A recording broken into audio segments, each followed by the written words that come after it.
Hola, buen día. Una semana más aquí en Flujo de Letras. Iniciamos con la frase de Joseph Addison que dice: la lectura es a la mente como el ejercicio es al cuerpo. Por supuesto, hay que ejercitarnos siempre mentalmente o físicamente para estar sanos en todo sentido.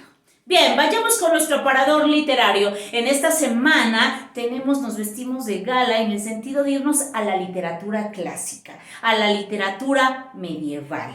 Y uno de los grandes representantes de la literatura medieval es Dante Alighieri. Dante Alighieri nace en Florencia un 29 de mayo de 1265 y muere un 14 de septiembre de 1321 a los 56 años de malaria.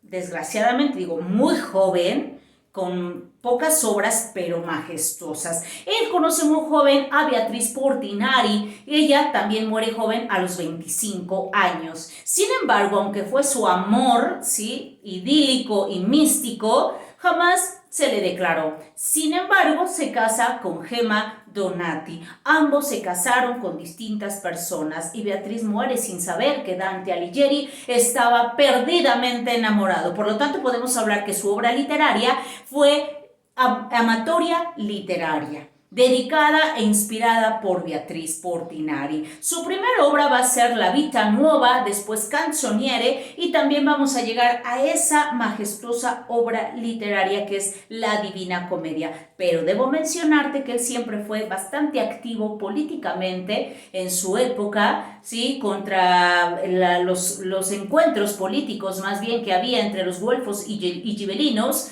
y escribe un tratado de monarquía. También escribe un texto intitulado El Convivio, así como De Vulgari Eloquencia, que está consagrado y dedicado a la defensa de la lengua vulgar. Y bueno, su obra más importante, digo, las demás son majestuosas, sin embargo tenemos que mencionar ese pilar literario del medioevo, que es la Divina Comedia. Cuando él publica y escribe o termina este texto, simplemente se llamaba La Comedia. En el siglo XVI es cuando se le va a anteponer el adjetivo de divina, y hasta nuestros días llega a nuestras manos en cualquier edición como la Divina Comedia. Está dividida en tres partes, que es el infierno, el purgatorio y el paraíso, cada una en 33 cantos, dividido en 33 cantos, escrito en tercetos, en decasílabos. En decasílabos, poéticamente te debo de decir que son versos con 11 sílabas. En esa época, muchas obras, tanto la Ilíada como la Odisea, que van siglos atrás, son escritas en verso, aunque nos contaban, sí, historias. No estamos hablando de una poesía concreta, sino escrita algo que es totalmente épico narrativo, escrito en verso. Ese era el estilo y la forma de escribir en esa época. Es extraordinario. También debo mencionarte que el día de hoy cualquier edición que tú compres de la Divina Comedia, muy difícilmente vas a encontrar una que se apegue obviamente a cómo fue escrita la Divina Comedia en su origen. Realmente la encontrarás el día de hoy en prosa y será bastante sencilla la lectura para ti. Continuemos. Realmente también debo comentarte que la Divina Comedia, al estar dividido en estas tres partes, necesita, sí, un gran protagonista. Y ese protagonista de la obra es el autor. Él se va a perder a mitad del camino de la vida en una gran selva. Y quien lo va a guiar va a ser Virgilio, que para él era el gran poeta y el gran maestro. Lo va a guiar en el infierno y en el purgatorio. En el infierno, obviamente, con espantables demonios, que cada demonio significa o es una alegoría de los pecados. Lo va a guiar en el infierno. Vamos a encontrar episodios bastante interesantes como el de Francesca de Rimini o del conde Ugolino, que está condenado a devorar a sus propios hijos. También va a encontrarse con anécdotas bastante interesantes que debes descubrir a través de la lectura en el purgatorio. Cuando llegan hasta esa fase, pues bueno, Dante se tiene que despedir de Virgilio porque Virgilio es pagano y no puede llegar a la mansión celestial. Quien lo puede guiar en esa mansión celestial y divina en el paraíso es Beatriz. Beatriz llega y lo guía por los 9 círculos que lo llevan al cielo. Todos los elementos que están en la Divina Comedia son totalmente alegóricos. En otros episodios de Flujo de Letras te había comentado que la alegoría es una de las figuras o licencias poéticas muy complejas porque no se encuentran en el texto, se encuentran en el contexto del lector. En nosotros tenemos que estar preparados para recibir esta información y entenderla, sí, entender el significado y simbolismo que tiene. Entonces Virgilio es la razón que guía al hombre. Beatriz significa la gracia y la redención. Y el paraíso, la gran recompensa metafísica que es la contemplación de Dios. Realmente la postura teológica de la Divina Comedia se ha llegado a comparar y se ha llegado a decir que tiene que ver con las sumas tomistas escolásticas y que ambas hacen una especie de simbiosis para ver el concepto de Dios, el concepto del universo y el concepto del ser humano. Y con esto te puedo decir que la Divina Comedia es la gran catedral poética que se yergue majestuosamente en toda la literatura medieval. Esta es una gran recomendación, tenemos un gran aparador literario, no le tengas miedo a los clásicos, ¿sí? Los clásicos son universales y atemporales. Nunca pasarán de moda. No le tengas miedo. Ve a esas letras, ve a esos textos.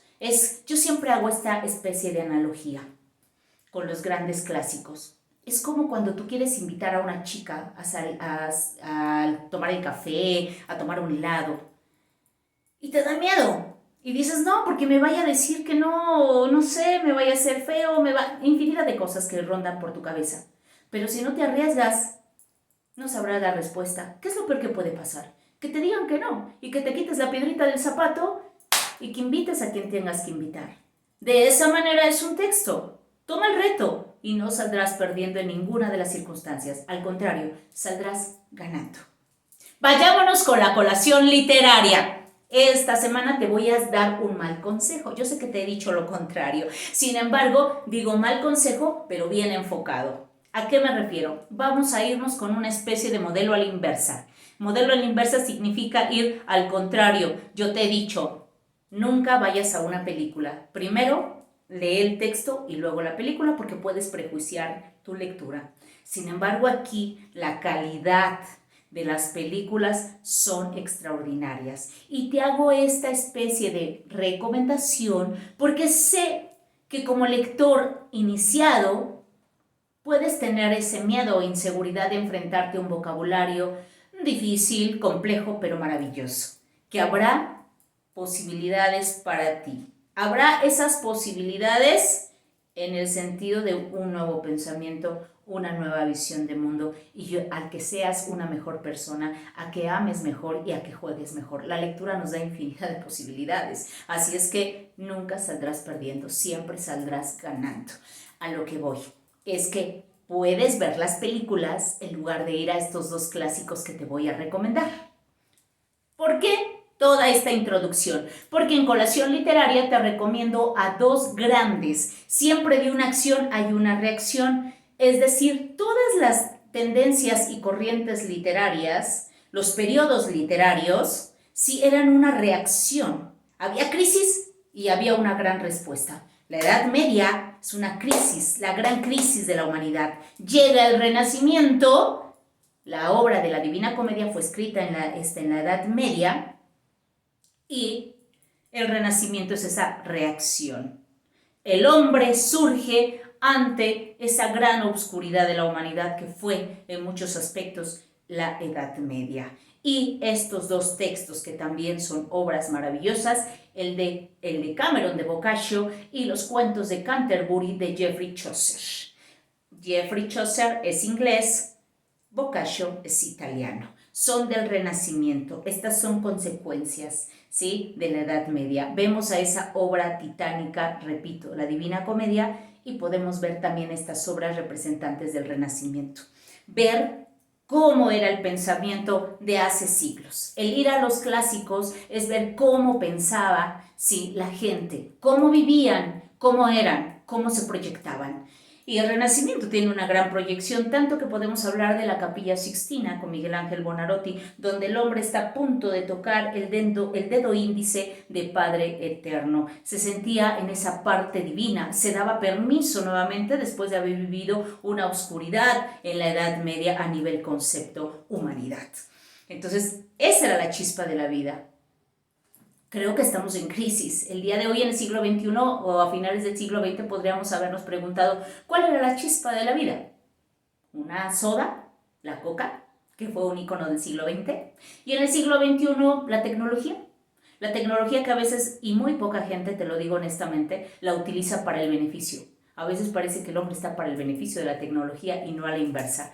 Eso debe ser ejecutado en que nosotros tenemos que utilizar la tecnología para nuestro bienestar, para saber qué queremos, para construir algo, no para destruirnos. ¿Sí? La tecnología a veces puede ser eso, las redes sociales, hay que saber qué queremos de ellas, qué buscamos en ellas. ¿De acuerdo? Entonces, a lo que voy, las recomendaciones de los textos de los cuentos de Canterbury, de Geoffrey Chaucer y el de Cameron de Boccaccio son los que te recomiendo del Renacimiento. Sin embargo, hay dos películas, por eso te decía, te voy a mal aconsejar.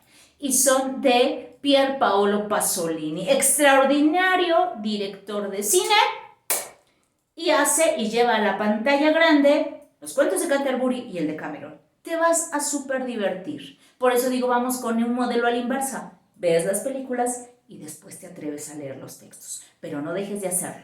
Que dialoguen ambas artes, cine y literatura. Estas son mis recomendaciones. Amor, paz y salud. Cuídate. Hasta la próxima.